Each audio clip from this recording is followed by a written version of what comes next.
সপ্তম শ্রেণীর শিক্ষার্থী বন্ধুরা, আশা করি অনেক ভালো আছো এবং সুস্থ আছো। আজকের আমাদের আলোচ্য বিষয় English for today, unit 4 lesson 10 নিয়ে waiting for a torch bearer, অর্থাৎ অপেক্ষমান কোনো এক আলোর দিশারির জন্য যে কোনো একটি ভালো কাজকে সামনের দিকে বয়ে নিয়ে যাবে। যেমন আমাদের সমাজে অনেক মানুষ সমাজ সেবামূলক অনেক কাজ করে থাকে, তো সেই কাজটি করতে করতে একটা সময় সে কিন্তু বৃদ্ধ উপনীত হওয়ার পরে সেই কাজটা আরেকজনকে ধরতে হয়, ধরে সামনের দিকে এগিয়ে নিয়ে যেতে হয়, তাই না? তো যতক্ষণ না পর্যন্ত একটা মানুষ তার সাহায্যের হাত না বাড়িয়ে দেয় ততক্ষণ পর্যন্ত ওই মানুষটি এরকম মানুষের জন্য অপেক্ষা করে। ঠিক এরকম একটি বিষয় আমরা এখান থেকে জানবো। তো শিক্ষার্থী বন্ধুরা, lesson 10 unit waiting for a torch bearer, অর্থাৎ কোনো এক আলোকবর্তিকার আলোর দিশারির লোকের জন্য অপেক্ষা। কিওয়ার্ডস: পভার্টি দারিদ্রতা, টর্চ অর্থাৎ বাতি, রেসপন্সিবিলিটি দায়িত্ব কর্তব্য। Look at the picture and guess what they are talking about, ছবিটির দিকে তাকাও এবং অনুমান করার চেষ্টা করো তারা কি বিষয় নিয়ে কথা বলছে। তো তোমার কি মনে হচ্ছে তারা কি বিষয় নিয়ে কথা বলছে এবং কে কে? এখানে কিন্তু দেখতে পাচ্ছি একজন রিপোর্টার, ওকে, এবং ইনি হলেন একজন ডক্টর। তো ডক্টর মাহমুদ এবং ইন্টারভিউয়ের মধ্যে যে কথোপকথনটি হলো 2019 অর্থাৎ 2019 সালে, সেটাই আমরা এখন দেখব।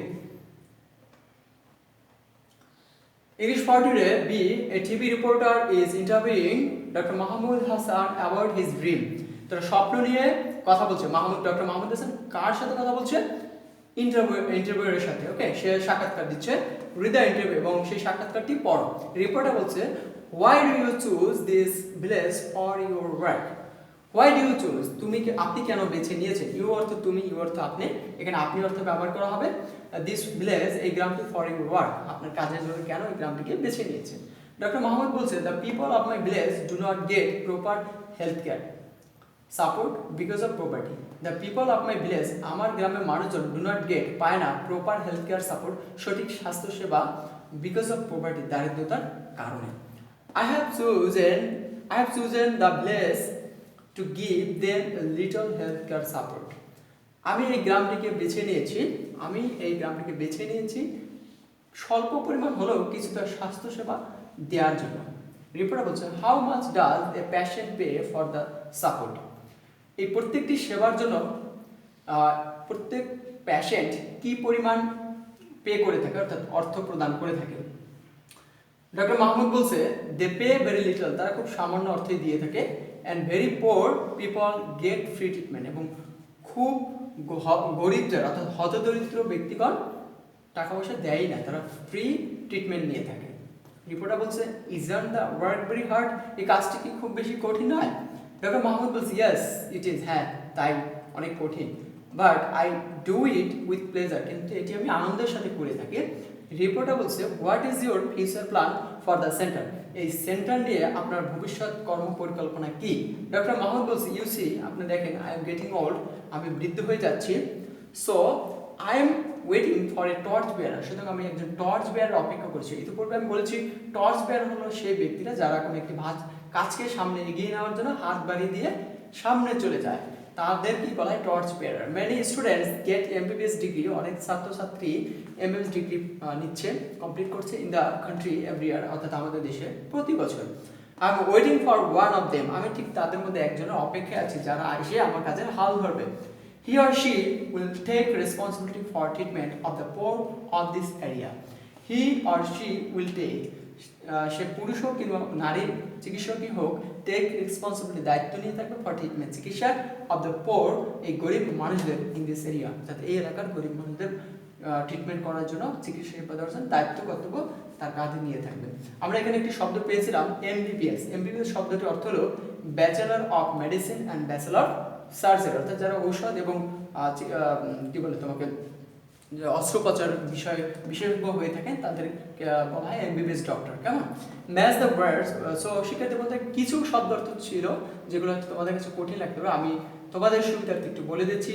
চুজ, পছন্দ করা, বেছে নেওয়া, কোনো কিছু অনেকগুলোর মধ্যে থেকে একটি বেছে নেওয়া। গেট অর্থ পাওয়া, হেলথ কেয়ার সাপোর্ট, স্বাস্থ্য সেবা, প্যাশেন্ট রোগী, ট্রিটমেন্ট চিকিৎসা, হার্ড কঠিন, প্লেজার আনন্দ, ফিউচার ভবিষ্যৎ, গেটিং ওল্ড অর্থাৎ বৃদ্ধ হয়ে যাচ্ছে, এভরি ইয়ার প্রতি বছর, রেসপন্সিবিলিটি দায়িত্ব কর্তব্য, এরিয়া মানে এলাকা। তো আমরা পরবর্তী অংশে চলে যাচ্ছি বন্ধুরা। পরবর্তী অংশ পার্ট সি ম্যাচ করবে, তাই তো। Take charge of, have control of over, অর্থাৎ কোনো কিছু যখন নিয়ন্ত্রণাধীন থাকে তখন সেটা বলা হয় take charge of. Take charge of, have control over, নিয়ন্ত্রণের মধ্যে কোনো কিছু থাকাটাই হলো টেক চার্জ অফ। পভার্টি, দারিদ্রতা, the situation of being poor, অর্থাৎ যে এমন একটি পরিস্থিতি যেখানে মানুষ হয়তো দরিদ্র বা গরিব। প্লেজার, আনন্দ, the feeling of happiness. Responsibility, দায়িত্ব, ডিউটি। ওকে, আমরা কিন্তু এটা বুঝতে পেলাম। ডি অংশে কি বলছে, অ্যাক্স and answer the questions. Number 1, is the health care support free to all? Health কেয়ারে কি সবাইকে ফ্রি বিনামূল্যে চিকিৎসা দিচ্ছে? No, it was not. যারা অনেক বেশি গরিব ছিল তাদের কিন্তু ফ্রি দেওয়া হচ্ছে, তাই না? ওকে, বাট যাদের সামর্থ্য আছে তাদের কাছ থেকে কিন্তু অল্প পরিমাণে হলেও নিচ্ছে। তো সেই অংশটি উপর থেকে দেখবে এবং তুমি তোমার মতামত এখানে প্রকাশ করবে। আমি বলবো না, বিকজ তোমাকে করতে হবে, এই প্রশ্নের উত্তর বুঝতে তোমাকে 10 বার পড়তে হবে এবং আমরা সেটাই চাচ্ছি যাতে তোমার রিডিংটা বারবার করা ট্রাই করো। Number 2, why is the doctor waiting for a torch bearer? কেন একজন টর্চ বিয়ারের জন্য অপেক্ষা করছে? কেন করছে? ইতিপূর্বে কিন্তু আমি বলেছি টর্চ বিয়াররা কি করে, এসে কোনো একটি কাজকে সামনের দিকে এগিয়ে নিয়ে যায়। ওকে, অর্থাৎ তুমি তোমার ভাষায় লিখবে। কিভাবে লিখবে আমি একটু বলে দিচ্ছি, দেখো। নিজের ভাষায় লিখবে, a torch bearer will come to the doctor and he or she will take the responsibility of healthcare center. Healthcare center দায়িত্ব নেবে, এই বিষয়টি তোমরা তোমাদের ভাষায় লিখবে। who will be in charge of the center? কে এখানে চার্জে বা দায়িত্বে থাকবে? দায়িত্বে কে থাকবে? সে একজন অবশ্যই এমবিবিএস ডক্টর হবে, সে পুরুষ হতে পারে কিংবা মহিলা হতে পারে। এটি কিন্তু আমি উপরে অংশে দেখেছিলাম, তোমার ভাষায় লেখা ট্রাই করবেন। Do you think the money he gets from the patient is enough? তুমি কি মনে করো যে পরিমাণ অর্থ পায় রোগীদের কাছ থেকে এটি কি পর্যাপ্ত? to run the center, এই সেন্টারটি পরিচালনা করার জন্য? why do you think so? এবং তুমি সেটা কেন মনে করো? I think it's not enough to run the center because of if we want to run a healthcare center need a lot of money. Okay, but the doctor is getting little money, so little money is not enough to run this center. তুমি তোমার ভাষায় লিখবে। ওকে, yes হলে yes, সেটা logic দেবে, যদি no হয় সেটার যুক্তি সেটা দ্বারা ট্রাই করবে। It's depend to you. Next one please. এখানে আমরা গ্যাপস পূরণ করার চেষ্টা করব এখান থেকে সঠিক শব্দটি নিয়ে। এখানে আমরা দেখতে পাচ্ছি 6টি শব্দ আছে কিন্তু গ্যাপ আছে 7টি। তো শিক্ষার্থীদের মধ্যে একটি শব্দ কিন্তু দুবার ইউজ হবে এবং অবশ্যই সেটা রাইট ফর্ম ভার্ব গ্রামাটিক্যাল ওয়েতে। টু এর পর অলওয়েজ দি ভার্বের প্রেজেন্ট ফর্ম হয়, এটা মাথায় রাখবে। উইল, শ্যাল, উইল এর পর কিন্তু ভার্বের প্রেজেন্ট ফর্ম হয়, অর্থাৎ টু এর পর base form of the verb হয়, অর্থাৎ কোনো এস বাই এস থাকে না, আইএনজি থাকে না। হ্যাঁ, আই ওয়ান্ট টু কোনটা হতে পারে, help the poor people. I will do it to give health care, so give নেব, support to the poor. They do not get treatment because of poverty, so my dream is to be a doctor to help the poor people. So help কিন্তু দুবার হচ্ছে, help the poor people. I will choose my village to provide. So বন্ধুরা এতে কিন্তু খুব সহজ একটি অর্থপূর্ণ গ্যাপ দেখবে, সো আমি আর অর্থে যাচ্ছি না। A project work, find a person in your area who is different from others in giving service to the society.